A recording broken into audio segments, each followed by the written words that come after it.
అందరికీ నమస్కారం అండి. ఓటు రసీదు క్రాస్ వెరిఫికేషన్ పిటిషన్పై సుప్రీంకోర్టు సంచలన తీర్పు. యూరోప్ విధానాలతో మన వ్యవస్థను పోల్చవద్దు. పేపర్ బ్యాలెట్ సమస్యలంటే మనం చూసాం. విచారణ సందర్భంగా ధర్మాసనం కీలక వ్యాఖ్యలు. ఈవీఎంల భద్రతా లెక్కింపు ప్రక్రియపై ఏసీకి ప్రశ్నలు. తదుపరి విచారణ రేపటికైతే వాయిదా.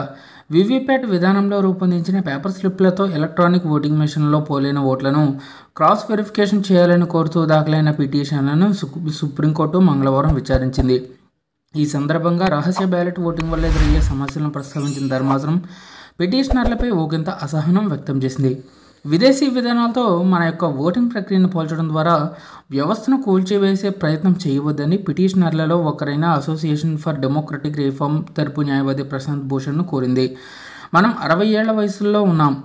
బ్యాలెట్ పేపర్లు ఉన్నప్పుడు ఏం జరిగిందో మనకు స్పష్టంగా తెలుసు. ఒకవేళ మీరు మర్చిపోయి ఉండొచ్చు, కానీ మాకు ఇంకా గుర్తుంది అని జస్టిస్ సంజీవ్ ఖన్నా వ్యాఖ్యానించారు. సో దీనికి సంబంధించి తదుపరి విచారణ రేపటికైతే వాయిదా.